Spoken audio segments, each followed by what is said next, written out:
मित्रांनो, हे आहे SIRचं पूर्ण काम आणि या पेटाऱ्यामध्ये आहेत 1250 फॉर्म. 1250 गुणिले 2 म्हणजे असे 2500 फॉर्म आहेत.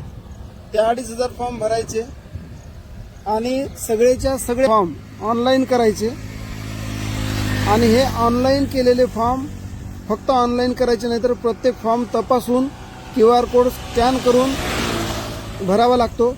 हे फॉर्म वाटताना सुद्धा QR कोड स्कॅन करून वाटला की नाही वाटला ते त्याच्यामध्ये दाखवावं लागते. जमा केल्याच्या नंतर संपूर्ण माहिती अपडेट करावं लागते. असं हे खूप प्रचंड वेळेचं काम आहे आणि मी जिल्हा परिषद शिक्षक आहे. आता एवढं काम करून शाळेकडे आता अनेकदा आम्हाला सांगण्यात येते की हे काम शाळेच्या व्यतिरिक्त करा. शाळेच्या व्यतिरिक्त करायचं जर म्हटलं तर त्या सगळ्या फॉर्मवर आमचा मोबाईल नंबर आहे. आम्ही शाळेत जरी असलो तर आम्हाला 2-2, 5-5 मिनिटाला फोन येत राहतात. शाळेच्या वेळे व्यतिरिक्त सुद्धा करणं सोपं नाही.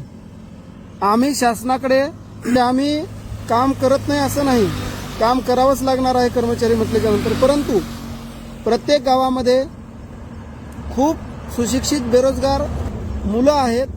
त्यांच्या हाताला काम मिळेल, त्यांना सुद्धा 4 पैसे मानधन मिळेल आणि राष्ट्रीय कार्यामध्ये त्यांचाही हातभार लागेल. आम्ही खरं म्हणजे आम्ही मुख्य राष्ट्रीय कार्य करतो की आम्ही विद्यार्थी घडवतो. आणि विद्यार्थी घडवतो म्हणजे काय तर उद्याचे मतदार तयार करतो. या SIR साठी जे उत्कृष्ट उत्तम नागरिक या देशाचे आम्ही तयार करतो आणि आम्हाला शाळेत जाण्यासाठी वेळ मिळत नाही, ही फार मोठी शोकांतिका आहे.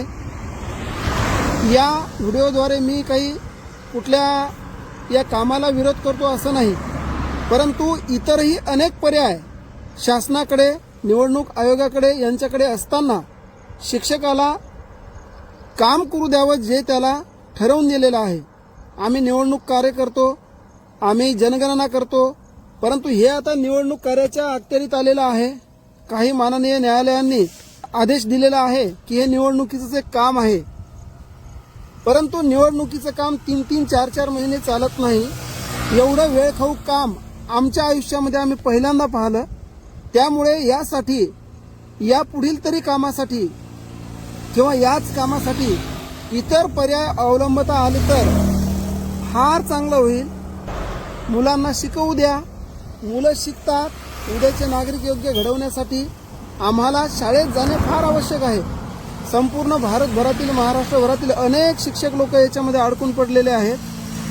त्यांचं रात्री दिवसा शाळेत सुद्धा SIR व्यतिरिक्त कुठलाच विचार त्यांच्या डोक्यामध्ये नाही. तुम्ही कितीही म्हटलं शाळेत जा आणि शाळेच्या व्यतिरिक्त काम करा, तरी सुद्धा आमचे मोबाईल नंबर SIR फॉर्मच्या वरच दिलेले आहेत. त्याच्यामुळे सगळेच्या सगळे मतदार 5-5 मिनिटाला त्यांना अडचण येते आणि 5-5 मिनिटाला, 10-10 मिनिटाला ते आम्हाला कॉल करून शंका विचारतात, यादी विचारतात, यादी भाग क्रमांक विचारतात, अनुक्रमांक विचारतात, कुठे काय भरायचं ते विचारतात. हे फक्त वेळ काढू किंवा काहीतरी वेगळ्या पद्धतीनं आम्हाला जुंपल्याचं आहे. तर शासनाला, माननीय निवडणूक आयुक्त किंवा निवडणूक आयोगाला विनंती की आम्हाला शिकवू द्या. देशाचं भविष्य आमच्या हातामध्ये आहे. आम्ही काम करायला कधीही नकार दिलेला नाही. आम्ही निवडणूक जनगणना करतच आलेले आहोत आणि करणार आहोत. विचार हा करा की देशाचं भविष्य आमच्या हातात आहे आणि ते देशाचं भविष्य घडवताना कुठेतरी आम्हाला त्याच ठिकाणी वेळ द्यावा लागेल जिथे विद्यार्थी आमची चिमुकली वाट पाहत आहेत. तर विनंती शासनाने निवडणूक आयोगाला, या आपल्या देशामध्ये यासाठी अनेक पर्याय, अनेक सुशिक्षित बेरोजगार आहेत. त्यांच्या हाताला काम द्या आणि आम्हाला आमचं काम करू द्या. त्यांच्या हाताला काम मिळाल्याच्या नंतर 2 पैसे त्यांना मिळतील. त्यांना सुद्धा देशाच्या पुढील जडणघडणीच्या या महत्वाच्या कार्यासाठी संधी द्यावी अशी मी आपणास नम्र विनंती करतो.